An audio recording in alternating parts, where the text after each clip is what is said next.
Hey friend, Sean from Draft Therapy here, and on today's review for you, last one up the ladder is a rotten egg.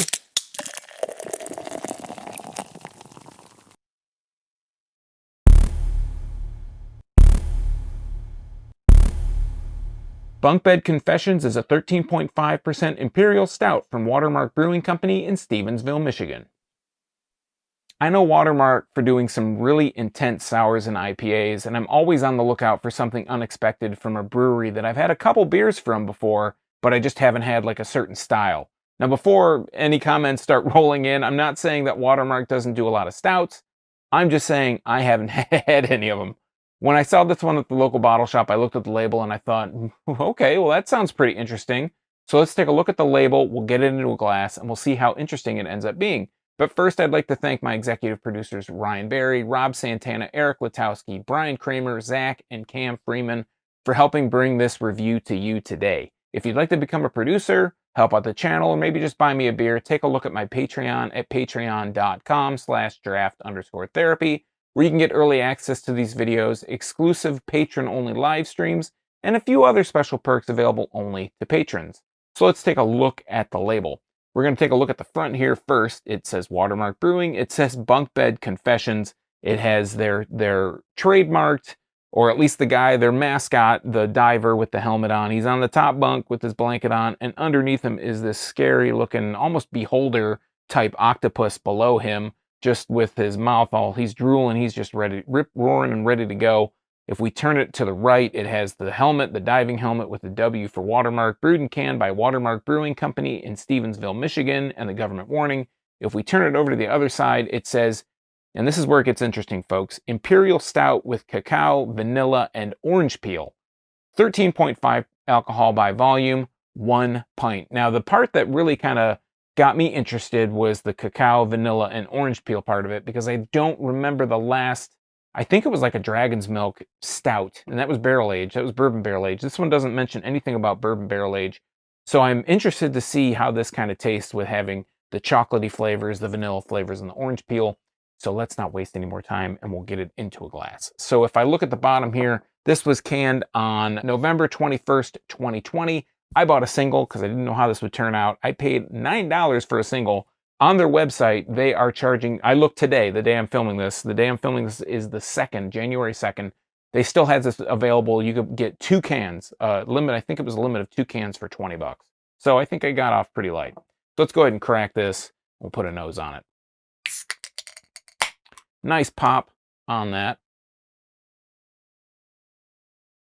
I'm getting the vanilla. For sure getting the vanilla.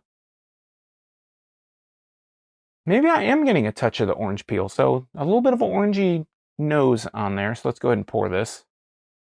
Really dark coming out of the can. A little darker than cola, almost oil in consistency. Gonna let that kind of slow down. Pour a little bit into the top there, dripping off the side. I've got about a finger's worth of head. The head's, I can see a lot of carbonation bubbling up from the bottom. It's got a dense head, compact bubbles. It is kind of starting to dissolve rather quickly. It is a tannish, darker kind of head. It's not a whiter head. If I hold it up to the light here, it's, you know, opaque. It's just what you would expect from a stout. It has on the bulb, of course, it has a little bit of a reddish tinge to it. That's very, very, very common, regardless of the color of the pour or any of that stuff. I'm almost going to not mention that anymore because it's always like a reddish kind of color. Sometimes it's brown, but this time it's red. Let's go ahead and put a nose on it. It's got a chocolatey aroma. I think I was getting a little bit more vanilla on the can, and out of the glass I'm getting chocolate. That's why I smell both, folks, because I like to get, sometimes it's different. In this case it is. A little bit more on the chocolate though. It smells, there's almost like an orangey kind of chocolate, like a chocolate orange. Let's go ahead and try it out. Cheers.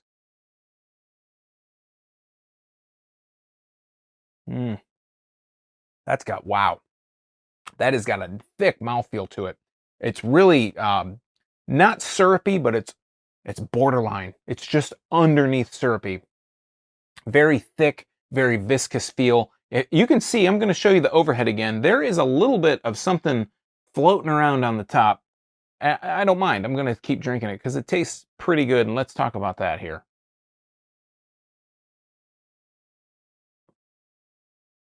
So it's 13.5%.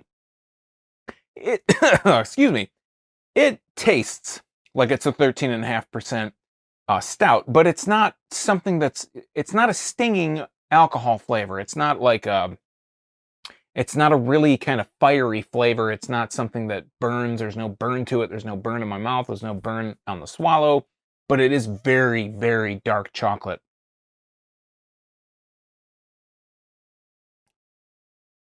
Very dark chocolate through and through. I'm not picking much up on the vanilla, but what I am getting, and the vanilla could be in there. It's very, very deep in there, but it's such a dark, deep chocolate that's really what you get from front to back. But on the swallow it just says on this can orange peel, but there is a slight orange kind of tinge to it. It's not something, again, not something overpoweringly orange, but it is an orange flavor in there that you can really detect on the swallow the most.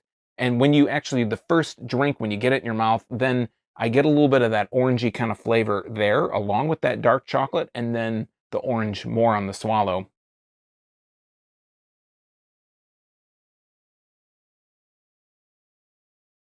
Actually, if I swirl it around my mouth and over my tongue, that's when the alcohol, the 13.5%, again, it's not stinging, it's not burning, but that's where you get that. And on the aftertaste, that chocolate's there, but it also is a nice roasted, malty kind of flavor. It's almost biscuity. It's almost got this kind of biscuity flavor on the tail, like crackery kind of flavor on the tail. And I don't get that much in stouts, but it's a nice change. I think that's kind of what sets it apart. I think what sets it apart is you get a lot of that chocolate. It's very dark chocolate. It's not, I think the most recent stout that I did that was very chocolatey was Scoop from Five Shores, and that has more of a kind of sweeter chocolate flavor. It's got more of a milky and a dark chocolate. This is more dark chocolate with a little bit of orange.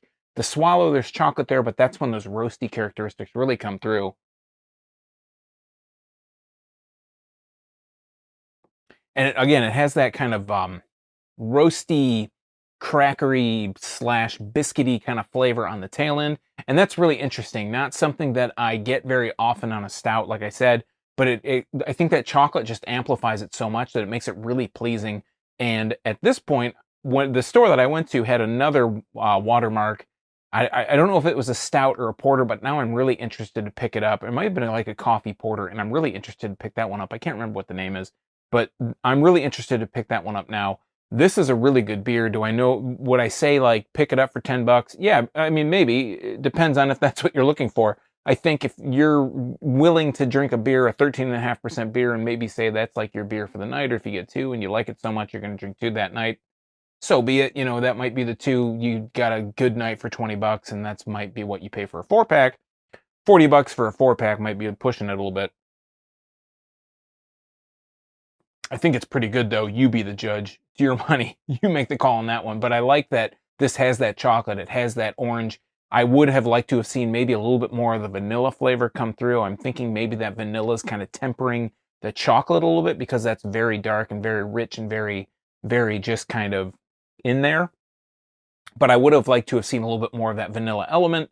Otherwise, why put it on the can if it's not a flavor you're going to taste in the beer? But this, I haven't had any Watermark stouts, but now I'm going to be looking for more from Watermark. All right, friends, that has been Bunk Bed Confessions from Watermark Brewing Company in Stevensville, Michigan. Have you had this beer before? Do you have a favorite Watermark beer? Or maybe a favorite underrated beer or brewery? Let me know in the comments down below. While you're down there, if you like beer, you might want to subscribe and click that bell, because I'm here talking about beer twice a week on Tuesdays and Thursdays, and you might miss your newest favorite if you're not subscribed and getting those notifications, and that would be a darn shame. So until next time, I'm Sean from Draft Therapy. Thanks for stopping by. Remember, drink craft beer, support your local breweries, and most importantly, don't forget to treat yourself to a little draft therapy. Thanks for watching. Cheers.